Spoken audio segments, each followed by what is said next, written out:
Por favor. Mi nombre es Mateo Zamata. ¿Usted es representante Sí, de...? yo soy uno de los facilitadores de la provincia de Acumayo y como también del departamento Cusco. Señor Uno Mateo. de los de la organización de campesinos Cusco. Hermano Mateo, explícanos brevemente de qué se trata esta movilización, por qué esta movilización.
Vamos a saber quiénes son los cabecillas ahí. Van a reclamar esa hora. Ajá. Los de la UCE, ¿no? Recojan los estos, ¿no? Están dejando ahí. Casquillos. Sí, casquillos. Hay que recoger los casquillos.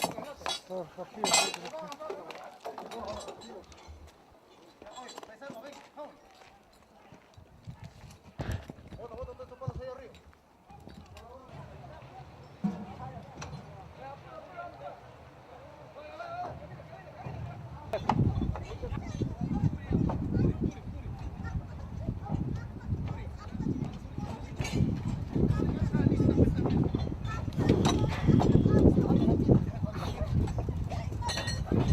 ¿Para qué tiras piedras tú? ¿Para qué tiras piedras?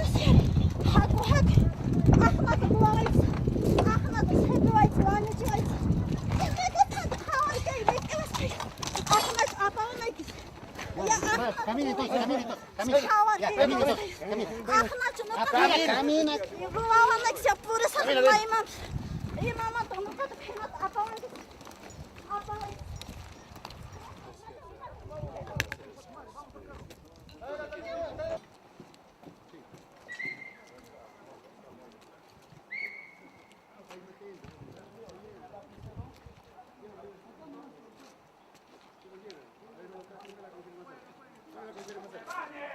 Bien.